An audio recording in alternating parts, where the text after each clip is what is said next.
गणेशपेट थाना क्षेत्र में एक युवती के साथ विवाह का झांसा देकर दुष्कर्म किए जाने का मामला सामने आया है। आरोपी की पहचान नितेश साहू 24 वर्षीय निवासी गणेशपेट के रूप में हुई है। पुलिस को प्राप्त जानकारी के अनुसार पीड़िता की पहचान इंस्टाग्राम पर आरोपी नितेश साहू से हुई थी। धीरे धीरे दोनों के बीच दोस्ती बढ़ी। आरोपी ने युवती को विवाह का आमिष दिखाकर शारीरिक संबंध बनाए, बाद में शादी से मुकर गया। पीड़िता की शिकायत पर गणेशपेट पुलिस ने मामला दर्ज किया है। इस प्रकरण की पुष्टि संजय मंडे वपोनी ने की है। पुलिस आरोपी की आगे की जांच कर रही है।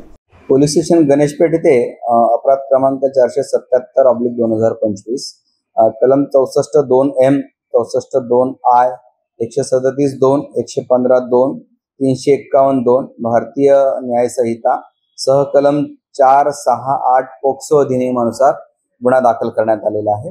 यातील ज्या फिर्यादी आहे त्या पारडीला त्यांच्या आजीकडे राहण्यास होत्या आणि यातील जो आरोपी आहे नितेश सुभाष साहू वय 24 वर्षे राहणार वार्ड क्रमांक 4 कोराडी रोड दहेगाव जिल्हा तहसील सावंत जिल्हा नागपूर या आरोपी सोबत सदर जी पीडिता आहे त्यांचं इंस्टाग्राम वरून ओळखी झाली आणि नंतर मैत्रीत रूपांतर प्रेमात झालं। आरोपीने जेव्हा या पीडितेसोबत मैत्री केली 2023 ची घटना आहे ती, तेव्हा पीडिता ही अल्पवयीन होती आणि तिला लग्नाचं आमिष दाखवून वेळोवेळी तिचं शारीरिक शोषण त्यांनी केलं। त्याला आरोपीने सदर पीडितेला धंतोली परिसरामध्ये तकिया परिसरामध्ये एक रूम किरायाने घेऊन तिथे सुद्धा काही दिवस तिला ठेवलं आणि प्रत्येक वेळेस लग्नाचं आमिष दाखवून आपण लग्न करू आणि असं सांगून तिचे शारीरिक शोषण तो वारंवार करू लागला। जी पीडित मुलगी आहे तिने वारंवार लग्नासाठी विनंती केली, परंतु प्रत्येक वेळेस आरोपी काही ना काही कारण सांगून टाळाटाळ करत होता। घटना तारखेला म्हणजे 29 तारखेला रात्री अंदाजे 11:15च्या दरम्यान पीडिता ही पोलीस स्टेशनला आली आणि पीडितेने माहिती दिली की घाट रोडला एका हॉटेलमध्ये यातील आरोपी जो आहे त्यांनी तिला परत आपण लग्न करू, तू ये सोबत असं सांगून त्या हॉटेलमध्ये तो घेऊन गेला आणि तिथे सुद्धा तिची इच्छा नसताना अत्यंत जबरदस्तीने तिच्यावर परत तिच्या शारीरिक अत्याचार केले आणि परत तिथून तिला मारहाण करून पळून गेला आणि सांगितलं की मी लग्न करत नाही, तुला काय करायचं ते कर। त्यामुळे ती पीडिता अत्यंत विमनस्क अवस्थेमध्ये पोलीस स्टेशन गणेशपेठ येथे आलेली होती। तात्काळ तिच्या तक्रारीची दखल घेऊन आम्ही गुन्हा दाखल केला आणि आरोपीची माहिती घेऊन आणि त्याचं लोकेशन घेऊन 4 ते 5 तासामध्ये आम्ही लगेच त्या आरोपीला ताब्यात घेतलं आणि आरोपीला अटक करण्यात आली। आरोपीचा PCR घेण्यात आलेला आहे।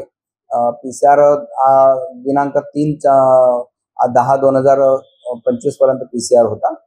याबाबत सखोल तपास API गाडगे हे करत आहे आणि अजून काय पुरावे त्यात मिळतात आणि आरोपींनी कितीदा आणि कुठे कुठे अत्याचार केलेले आहे याबाबत सखोल तपास करून आरोपी विरुद्ध माननीय न्यायालयात दोषारोपपत्र सादर करीत आहोत।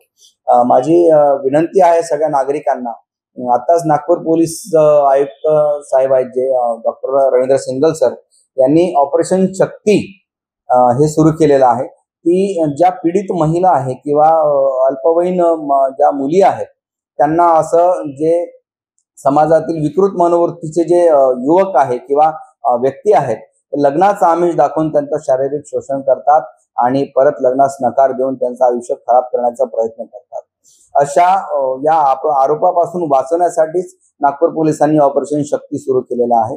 तर कृपया कोणी असं आपल्याला लग्नाचं आमिष दाखवत असेल तर त्याचं फॅमिली बॅकग्राऊंड काय आहे, तो कुठला व्यवसाय करतो, नोकरी करतो आणि खरंच तो तुम्हाला तुमच्याशी लग्न करून तुमचं आयुष्याचं चांगलं करू शकेल का, तुमचं भविष्य सुरक्षित करू शकेल का, याची माहिती घेऊनच पुढचं पाऊल टाकलं पाहिजे। अन्यथा अशा प्रकारापासून लांब राहिलं पाहिजे। कारण मॅक्सिमम पोलीस स्टेशनला ज्या तक्रारी येतात त्या तक्रारीमध्ये ज्या पीडिता असतात त्यांना लग्नाचं आमिष दाखवून त्यांचं शारीरिक शोषण केलं जातं आणि मग आरोपी सरसकट लग्नास नकार देऊन आपला हात झटकून टाकतात। माझं सगळ्या ज्या पीडित महिला आहे किंवा इतरही काही सामाजिक संस्था आहे त्यांना असं आव्हान आहे की समाजामध्ये याबाबत जागृती निर्माण केली पाहिजे आणि नागपूर शहर पोलिसांनी ऑपरेशन शक्ती जे सुरू केलेलं आहे त्यामध्ये पुढाकार घेऊन अशा पीडितांना किंवा अशा महिलांना अशा गुन्ह्यापासून वाचवलं पाहिजे। इनबीसी न्यूज के लिए कैमरा पर्सन अखिलेश के साथ अभिषेक पानसे की रिपोर्ट।